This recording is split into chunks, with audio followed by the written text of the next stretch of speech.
achei muito interessante, né, a fala dessa profissional, principalmente depois dessa experiência que a gente teve na sala de aula sobre improviso. Eu nunca tive uma experiência de improvisação necessariamente durante minha escola. Sempre foram seminários, algo que eu já tinha esse pré-estabelecido, esse texto pré-estabelecido, essa pesquisa, esse conhecimento, né? Que eu realmente ia só pra apresentar aquilo. Normalmente, como ela falou também, né? Que às vezes a gente tem uma situação que vai haver perguntas. Dentro da faculdade e dentro da escola também, a gente às vezes recebe perguntas dos professores durante nossa apresentação, mas que é algo que meio que a gente já entende o caminho da pergunta. Durante a minha experiência na apresentação de improviso, eu acho que foi tranquila em relação a outros tipos de improviso. Por exemplo, se fosse um improviso em alguma palestra que eu não conhecia. Dentro da sala de aula eu conhecia a maioria das pessoas, né? A maioria das pessoas da minha sala. A gente já tinha uma convivência, já sabia quem era. E como a gente falou, né, durante todas as apresentações, todo mundo estava passando para a mesma situação. Então não era algo que só eu estava passando e que todo mundo estava olhando para mim como fosse algo diferente. Durante a fala dessa profissional, da professora, eu acho muito interessante porque eu liguei bastante os pontos dentro da minha apresentação. O nervosismo, né? O legal foi que eu caí com um tema que eu conhecia, né, meramente. Não tinha um conhecimento abrangente, mas eu sabia o que era. Não caí com um tema, como eu falei, né, carro ou alguma coisa parecida, que eu não tinha conhecimento, porque, querendo ou não, o processo de improvisação, pra gente ter esses métodos, né, de improvisação, como ela falou durante a live, da gente estabelecer pontos, né, tipo, fazer umas comparações de antes e depois desse mesmo tema, trazer uma ligação, coisas que possam ligar também a plateia com o tema, que a gente possa trazer uma identificação tanto para nossa fala quanto pro outro também, quanto, né, pro público. É muito importante. E eu, né, percebi isso também na fala dela.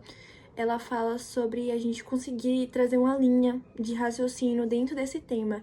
Foi algo que meus colegas pontuaram durante a apresentação, né? Exemplo, tinha tema presídio, e aí algumas pessoas quiseram ligar sobre racismo, outras falaram, não, eu ligaria sobre o presídio de mulher, ou sobre como que os homens negros entram, enfim.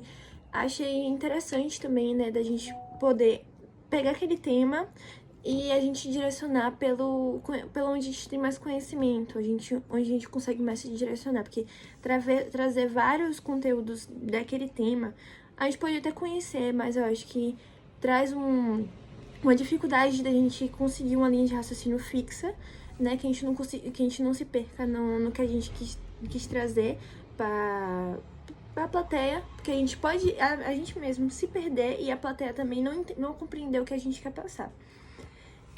A fala dela foi, assim, muito legal pra mim, porque eu gosto muito, né, de comunicação, de oratória, e perceber isso na minha apresentação com certeza vai melhorar, porque são pequenos aspectos que a gente às vezes não percebe.